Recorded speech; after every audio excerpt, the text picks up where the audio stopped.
Hello बच्चों, स्वागत है आपका अपने YouTube channel math classes with Gurmeet Singh.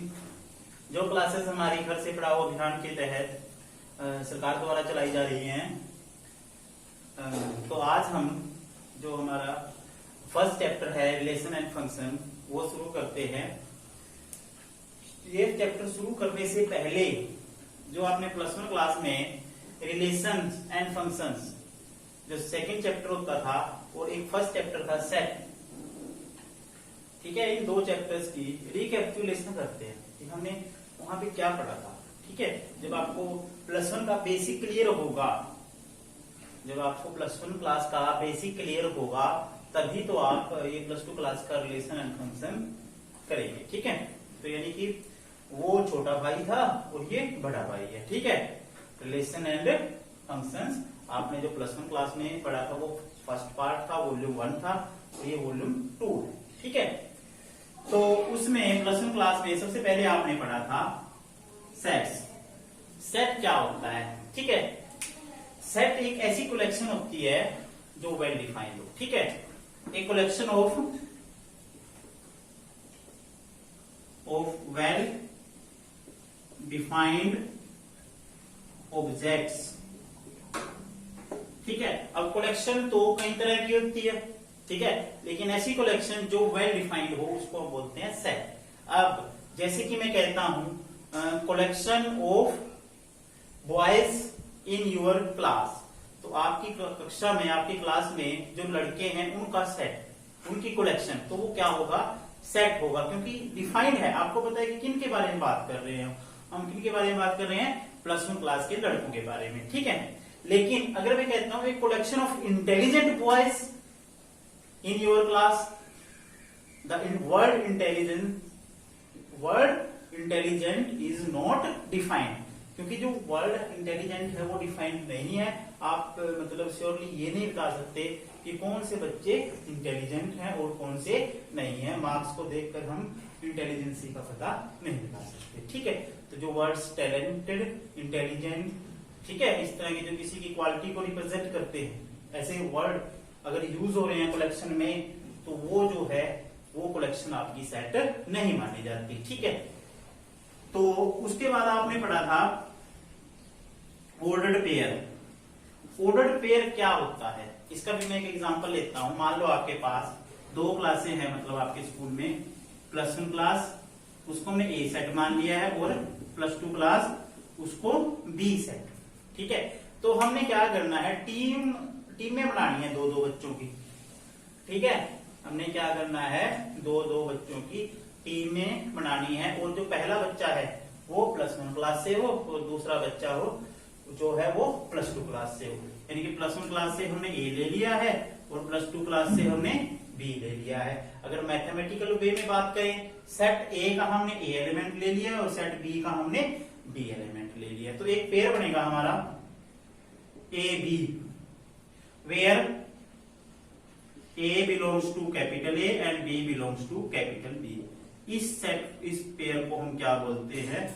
Ordered pair. ठीक है, क्लियर है यहां तक? उसके बाद आपका आता है कार्टेशियन प्रोडक्ट। ठीक है, Cartesian product is the set of all ordered pair. Cartesian product जो है set of all ordered pairs. ठीक है, जैसे कि हमने यहां पेयर बनाए थे, एक पेयर की बात की, ऐसे जितने भी पॉसिबल पेयर बनेंगे, मतलब हम जब पूरे बच्चों को सिलेक्ट करने की सोचते हैं, ठीक है, मतलब हम कॉम्बिनेशन देख रहे हैं यहाँ पे। ठीक है, जैसे मतलब पूरी क्लास के, जैसे कि मान लो सपोज करो ए सेट है, उसमें एलिमेंट है पी क्यू, और बी सेट है उसमें एलिमेंट है ए बी सी। ठीक है, जब हम ऑर्डर पेयर बनाते हैं, पहला ऑर्डर पेयर हमारा बनेगा पी ए, यानी कि जो पी एलिमेंट है वो ए सेट से है और ए एलिमेंट वो बी से है। दूसरा पेयर बनेगा हमारा पी बी, तीसरा बनेगा पी सी। ठीक है, फिर क्यू ए, क्यू बी और क्यू सी। इनके सेट को जितने भी पेयर बने हमारे, ऑर्डर पेयर की जो कंडीशन थी, डेफिनेशन थी, हमने यहां पे पढ़ी। अब उस कंडीशंस को हमने सभी एलिमेंट्स में लगा दिया है ए और बी सेट के। ठीक है, तो जो सेट बनेगा हमारा पूरा, जो कलेक्शन बनेगी उसको क्या बोलते हैं, कार्टेशियन प्रोडक्ट, और इसको लिखते हैं ए क्रॉस बी। जो कार्टेशियन प्रोडक्ट है उसकी नोटेशन है ए क्रॉस बी, जहां पे जो पहला एलिमेंट है हर एक सेट का, ठीक है, हर एक पेयर का, वो कैपिटल ए से बिलोंग करेगा, और हर एक पेयर का जो दूसरा सेकंड एलिमेंट है वो बी से बिलोंग करेगा। ठीक है, उसके बाद बारी आती है जो हमने प्लस वन क्लास में पढ़ा था, रिलेशन। रिलेशन क्या होता है? रिलेशन एक ऐसा, ठीक है, सेट ऑफ ऑर्डर्ड पेयर जो क्या है ए क्रॉस बी का सबसेट है। पहली कंडीशन तो ये है, ये जो है ए क्रॉस बी का सबसेट होना चाहिए, ए क्रॉस बी के इक्वल भी हो सकते हैं। उस केस में इस रिलेशन को हम यूनिवर्सल रिलेशन बोलते हैं। ठीक है, अगर आर और ए क्रॉस बी दोनों इक्वल आ जाते हैं, बराबर आ जाते हैं, तो वो रिलेशन आपका यूनिवर्सल रिलेशन है। लेकिन आर जो है हमेशा ही ए क्रॉस बी का सबसेट होगा। लेकिन ये सबसेट होगा तो उसकी एक एक्स्ट्रा कंडीशन ये है कि ए का जो एलिमेंट है और बी का जो एलिमेंट है किसी ना किसी रूल, किसी ना किसी लॉ से आपस में कनेक्टेड होंगे, किसी ना किसी रिलेशन से कनेक्टेड होंगे, कोई ना कोई रिलेशन वहां पे डिफाइंड होगा। तो जो इसकी जो इसको हम लिखेंगे कैसे, आर को, इसमें set of ordered pair such that A belongs to A and B belongs to B and A is related with B. जबकि कार्टेशियन प्रोडक्ट में सारे एलिमेंट आ जाते थे, लेकिन इसमें सिर्फ वो एलिमेंट आएंगे जिनका रिलेशन डिफाइंड हो, जो रिलेशन गिवन होगा उस रिलेशन को सेटिस्फाइड करते हो। ठीक है, मान लो सपोज करो ए सेट है, उसके एलिमेंट है 1 2 3, ठीक है, और बी सेट है, उसके एलिमेंट है 1 4 5। ठीक है, अब रिलेशन डिफाइन कर देते हैं हम A B such that A belongs to A and B belongs to B such that A is less than B। यानी कि हमने रिलेशन इस तरह से डिफाइन कर लिया, जो पहला एलिमेंट है वो दूसरे एलिमेंट से छोटा हो, लेस हो। तो कौन कौन से होंगे? जैसे 1 है, 1 किससे लेस है? 4 से भी लेस है, और 1 5 से भी लेस है। 1 4 और 1 5 आ जाएगा, 2 4 2 5। इसी तरह से 3 4 3 5 ये आएंगे। ठीक है, तो इसमें हमने क्या देखा है कि जो पहला एलिमेंट है वो दूसरे एलिमेंट से क्या है, छोटा है। ठीक है, तो इस तरह के जो हमारे पेयर बनते हैं, ऑर्डर्ड पेयर, उनको हम क्या बोलते हैं, रिलेशन बोलते हैं। ठीक है, अब बारी आती है प्लस टू क्लास। ये तो था प्लस वन क्लास, यहां तक का जो हमने पढ़ा है वो क्या पढ़ा है, वो पढ़ा है जो आपने प्लस वन क्लास में सीखा था। ठीक है, अब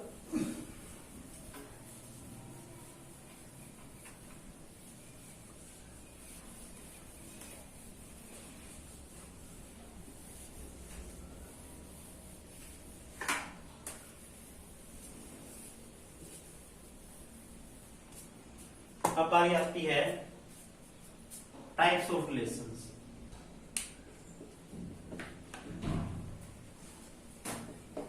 ठीक है, एक होता है नल रिलेशन। ठीक है, ऐसा रिलेशन जिसमें कोई भी एलिमेंट ना हो। ठीक है, उसको हम बोलते हैं नल रिलेशन। जैसे कि ए है 1 2, बी है 4 5, ठीक है, और एक रिलेशन डिफाइन कर देते हैं हम A B such that A belongs to A, B belongs to B and A is greater than B. तो आपने क्या करना है, पहला एलिमेंट ए से लेना है, दूसरा एलिमेंट बी से लेना है, और ए जो है वो बी से बड़ा होना चाहिए। ऐसे एलिमेंट देखने हैं। तो क्या 1 4 से बड़ा है? नहीं। क्या 1 5 से बड़ा है? नहीं। 2 4 से बड़ा है? नहीं। 2 5 से बड़ा है? कोई भी एलिमेंट ऐसा नहीं आएगा, कोई भी ऐसा पेयर नहीं आएगा जो इस कंडीशंस को सेटिस्फाई कर रहा हो। तो इस रिलेशन को क्या बोलते हैं हम? वॉइड और एम्प्टी रिलेशन, और नल रिलेशन भी बोलते हैं। ठीक है, अब इसके बाद आता है हमारा यूनिवर्सल रिलेशन। अब थोड़ी देर पहले बताया था मैंने, अगर आर और ए क्रॉस बी इक्वल हो जाते हैं, ठीक है, तो उस केस में जो है आपका रिलेशन क्या होता है? Universal relation. ठीक है, एक होता है आइडेंटिटी रिलेशन,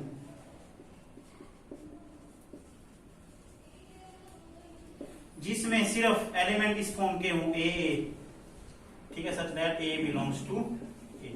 जैसे 1 1 2 2 3 3, ठीक है, ये एलिमेंट हो, सिर्फ इनके अलावा कोई इस तरह के सेम रिपीटेड एलिमेंट हो, तो उस रिलेशन को हम क्या बोलते हैं, आइडेंटिटी रिलेशन। ठीक है, जो आपके पास प्लस टू में 3 मेन रिलेशन है, पहला है रिफ्लेक्सिव रिलेशन।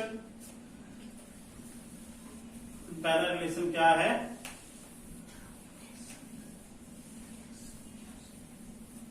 Reflexive relation.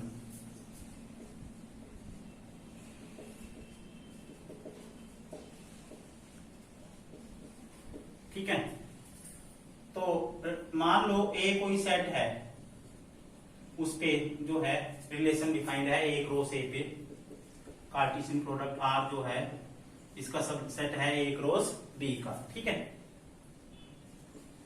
तो रिफ्लेक्सिव रिलेशन क्या होता है, if A belongs to R for all A belongs to A, अगर,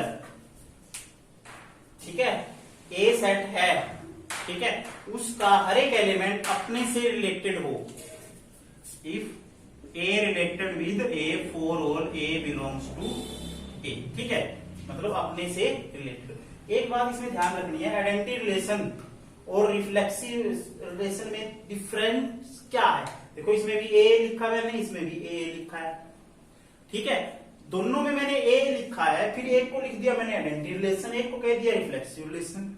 ठीक है, तो क्या फर्क है दोनों में, जो आइडेंटिटी रिलेशन है उसमें सिर्फ इसी तरह के एलिमेंट होंगे 1 1 2 2 3 3, लेकिन रिफ्लेक्सिव रिलेशन में जो एलिमेंट हैं वो इनके अलावा भी हो सकते हैं। मान लो ए सेट दे रखा है, 1 2 3 दे रखा है, सपोज करो, इस पे हमने रिलेशन डिफाइन करना है। अगर तो हम लेते हैं सिर्फ 1 1 2 2 3 3, ठीक है, वो तो होगा आइडेंटिटी रिलेशन। लेकिन अगर हम आर ए लेते हैं 1 1 2 2 3 3 1 2 2 3, इस तरह से हमने ये एलिमेंट और ऐड कर दिए, इसमें और पेयर ऐड कर दिए हैं, तो ये आपका रिफ्लेक्सिव रिलेशन होगा, आइडेंटिटी रिलेशन नहीं होगा। तो हमने एक कंक्लूजन और निकाला है, every identity relation is reflexive.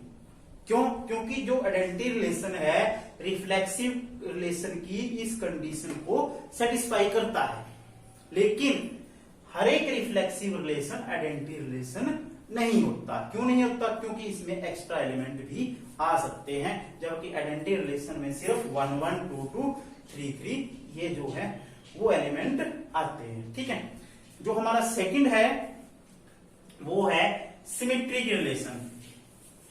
ये ध्यान रखना भाई, रिफ्लेक्सिव और आइडेंटिटी रिलेशन में डिफरेंस, बच्चे इसमें गलती कर जाते हैं कई बार। सेकंड है सिमेट्रिक रिलेशन, इसका है if A B belongs to R, ठीक है, then B A also belongs to R, या फिर कहने का मतलब ये है if A related with B then B related with A. ठीक है, अगर ए बी से रिलेटेड है, मतलब ए का बी से कोई ना कोई रिलेशन है, तो बी का भी ए से वही रिलेशन हो, तो उस रिलेशन को बोलते हैं हम सिमेट्रिक रिलेशन। फॉर एग्जांपल, दो भाई हैं, ठीक है, ए और बी दो ब्रदर हैं, अगर ए बी का ब्रदर है तो बी भी तो ए का ब्रदर होगा। ठीक है, तो वो रिलेशन कैसे होते हैं आपके, जो भाई का रिलेशन है वो कैसा रिलेशन है, सिमेट्रिक। अब ये बताओ, क्या भाई बहन का रिलेशन सिमेट्रिक है? ए बी का भाई है, मतलब बी बहन है, लड़की है, तो क्या बी ए का भाई होगा? नहीं, वो तो बी तो बहन होगी ना ए की। ठीक है, तो वो रिलेशन आपका सिमेट्रिक नहीं है। ठीक है, अब बारी आती है हमारी थर्ड, ट्रांजिटिव। इसमें क्या है, if A B belongs to R, B C belongs to R, then A C belongs to R. कहने का मतलब ये है, अगर ए बी से रिलेटेड है, बी सी से रिलेटेड है, then A related with C. ठीक है, इसका मतलब ये है अगर ए और बी में कोई रिलेशन है, बी और सी में भी वही रिलेशन है, ठीक है, तो ए और सी में भी वही रिलेशन होगा, पहले और तीसरे एलिमेंट में भी वही रिलेशन। अब बारी आती है, मान लो 3 भाई हैं, ठीक है, तो ए बी सी 3 ब्रदर हैं, तो कहते हैं कि ए बी का ब्रदर है, ठीक है, A is brother of B, B is brother of C, then A is also brother of C. ठीक है, A is brother of B, B is brother of C, then A is brother of C. ठीक है, related means relation क्या है यहाँ पे, brother का है। तो इस तरह से जो हमारा ये रिलेशन है ये ट्रांजिटिव है। ठीक है, ट्रांजिटिव रिलेशन बोलते हैं, जो पहला और तीसरे में वही रिलेशन डिफाइन करता है। तो इसी तरह से जो हमारा रिलेशन है, एक चीज ध्यान रखनी है इसमें, कई बार रिलेशन जो हमारे जो जनरल रिलेशन होते हैं, व्यवहारिक संबंध होते हैं, उनमें कुछ होते हैं जो इनको डिफाइन करते हैं, जैसे फादर सन का है, वो रिलेशन आपका ट्रांजिटिव रिलेशन नहीं होगा, ना ही वो सिमेट्रिक होगा। ठीक है, आप लोग सोच रहे हो मेरे बात, जो हमारा फादर सन का जो रिलेशन होता है, बाप बेटे का जो रिलेशन है, ना तो वो सिमेट्रिक है, कहने का मतलब है अगर ए बी का फादर है तो बी ए का फादर नहीं हो तो सन होगा ना, तो क्योंकि रिलेशन बदल गया, पहले बाप का रिलेशन था, फिर जब रिवर्स हुआ तो वो बेटे का रिलेशन बन गया। ठीक है, तो ये दोनों जो है ना तो ये सिमेट्रिक है और ना ही ट्रांजिटिव। तो आज की वीडियो में सिर्फ कंसेप्ट समझना है आपने, जो मतलब जो क्वेश्चन है, जो एक्सरसाइज के क्वेश्चन है, वो रिफ्लेक्सिव, सिमेट्रिक और ट्रांजिटिव रिलेशन पे ही बेस्ड क्वेश्चन है।